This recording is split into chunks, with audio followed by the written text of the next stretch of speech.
चलिए जानते हैं आज की देश और दुनिया की सिलेक्टेड काम की और महत्वपूर्ण 50 बड़ी खबरों को सिर्फ 10 मिनट में। पर अभी तक आपने इस वीडियो को लाइक नहीं किया तो लाइक कर दीजिए।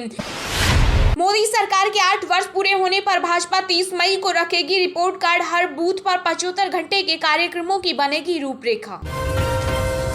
2 सरकारी बैंक समेत कई कंपनियों को प्राइवेट हाथों में सौंपने की तैयारी में मोदी सरकार, जल्द होंगे ऐलान। मोदी सरकार के 8 साल पूरे होने पर कांग्रेस ने दिया नया नारा, कहा 8 साल 8 छल बीजेपी सरकार विफल। 1 जून से महंगा हो जाएगा मोटर इंश्योरेंस। सरकार ने बढ़ाया थर्ड पार्टी बीमा का मिनिमम रेट, अब इंजन के हिसाब से होगी वसूली।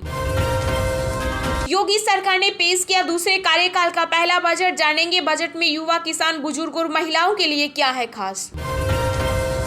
विश्व के 15 से अधिक देशों में पहुंचा मंकी पॉक्स। स्वास्थ्य मंत्रालय ने सभी राज्यों और केंद्र शासित प्रदेशों को जारी की एडवाइजरी। बिना हेलमेट बाइक के पीछे बैठने वालों की खैर नहीं, मुंबई ट्रैफिक पुलिस ने जारी किया सर्कुलर। यूपी सरकार के बजट पर मुख्यमंत्री योगी आदित्यनाथ ने कहा अगले 5 साल के विकास का लक्ष्य दर्शा रहा है यह बजट। पीएम मोदी ने हैदराबाद में जनसभा को किया संबोधित, कहा भ्रष्टाचार में लिप्त केसीआर सरकार, इस बार भाजपा लाएगी बदलाव। पटियाला जेल में सजा काटने के दौरान कलर का काम करेंगे कांग्रेस नेता नवजोत सिंह सिद्धू। बैंक और पोस्ट ऑफिस में हुआ बड़ा बदलाव, खाते में 20 लाख से अधिक जमा करने पर आधार और पैन कार्ड होगा अनिवार्य। यूपी बनेगा देश का एकमात्र 5 अंतर्राष्ट्रीय एयरपोर्ट वाला प्रदेश, 5 एक्सप्रेस वे भी हुए तैयार। पीएम मोदी ने कांग्रेस पर साधा निशाना, कहा पहले राजनीतिक इच्छा शक्ति की कमी रहती थी और आज लगातार रिफॉर्म हो रहे हैं। जम्मू कश्मीर में गोल्डन कार्ड बना बड़ा सहारा, मुफ्त में इलाज से लोगों को मिली राहत। माता पिता को प्रताड़ित करने वाले बच्चे होंगे घरों से बाहर, कोर्ट ने किया ऐतिहासिक फैसला। 5 राज्यों की 3 लोकसभा और 7 विधानसभा सीटों पर उपचुनाव का ऐलान। 23 जून को होगी वोटिंग और 26 जून को घोषित होगा परिणाम।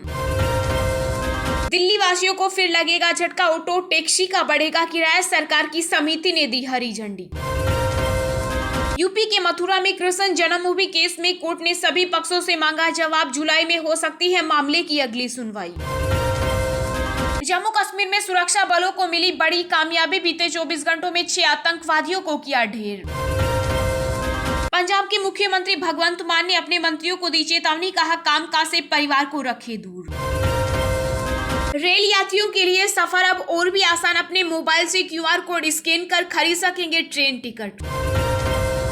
30 जून से 7 जून तक 3 देशों की यात्रा पर जाएंगे उपराष्ट्रपति वेंकैया नायडू। द्विपक्षीय समझौते पर भी हो सकते हैं हस्ताक्षर। सुप्रीम कोर्ट ने सेक्स वर्क को भी माना प्रोफेशन, पुलिस नहीं करेगी परेशान, जारी किए निर्देश। पाकिस्तान के पूर्व पीएम इमरान खान ने वापस लिया आजादी मार्च, सरकार को 6 दिनों की दी मोहलत, कहा चुनाव का करे ऐलान। राष्ट्रपति रामनाथ कोविंद आज तिरुवनंतपुरम में महिला जनप्रतिनिधि सम्मेलन का करेंगे उद्घाटन।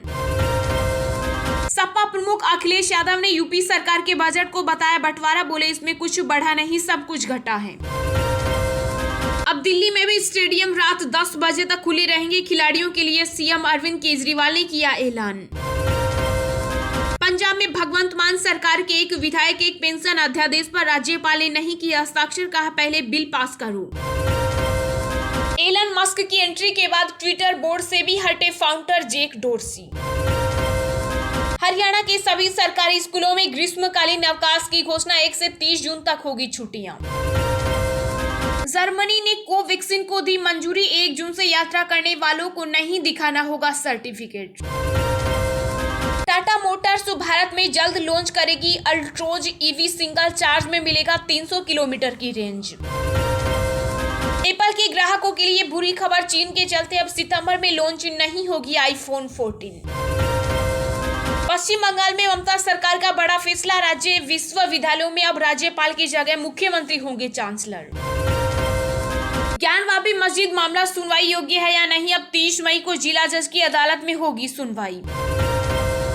सपा और आरएलडी ने राज्यसभा उम्मीदवार घोषित करने के लिए मिलाए हाथ, जयंत चौधरी को बनाया प्रत्याशी। अब अजमेर की दरगाह को लेकर उठी सर्वे की मांग, महाराणा प्रताप सेना ने किया दावा, कहा पहले ये शिवालय था।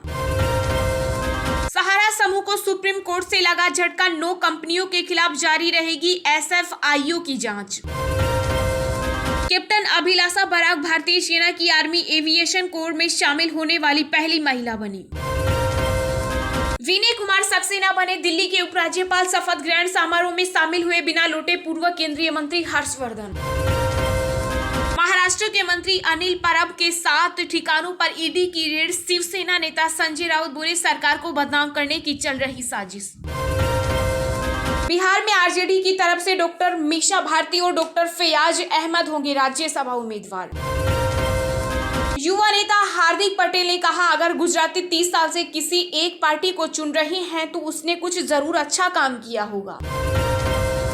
राष्ट्रीय खेल घोटाला मामले में सीबीआई की ताबड़तोड़ रेड, रांची सहित 16 ठिकानों पर की छापेमारी।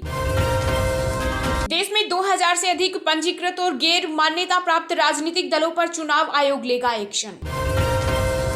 वीजा स्कैम केस में कार्ति चिदम्बरम को मिली बड़ी राहत, 30 मई तक गिरफ्तारी पर लगी रोक। यासीन मलिक को उम्र कैद पर कश्मीर फाइल्स के डायरेक्टर विवेक अग्निहोत्री ने जाहिर की खुशी, बोले यह तो शुरुआत है। सिंगापुर में भारतीय मूल के वकीलों पर लगा जुर्माना, मौत की सजा रोकने के प्रयास के लिए लगाया गया जुर्माना। सीबीआई के सामने पेश हुए कार्ति चिदम्बरम, कहा वीजा घोटाला मामला फर्जी, राजनीतिक प्रतिशोध। सांसद नवनीत राणा को मिली जान से मारने की धमकी, दिल्ली पुलिस ने दर्ज की एफआईआर। कर्नाटक के मैंगलोर में हिजाब नियम लागू करने पर अड़े छात्र, कॉलेज प्रशासन के खिलाफ किया विरोध प्रदर्शन। देश में पिछले 24 घंटों में कोरोना के 2628 नए मामले आए सामने, 28 लोगों ने गंवाई जान। यूपी में पूर्व कैबिनेट मंत्री नकुल दुबे कांग्रेस में हुए शामिल, बसपा से हुए थे निष्कासित। आईपीएल 2022 के फाइनल मुकाबले में पहुंचने के लिए आज शाम 7 बजे बेंगलुरु और राजस्थान के बीच होगी रॉयल भिड़ंत। चलिए अब जानते हैं जो आम आदमी के काम की और फायदेमंद खबरें हैं उनको विस्तार से। पर इससे पहले अभी तक आपने इस वीडियो को लाइक नहीं किया तो लाइक कर दीजिए।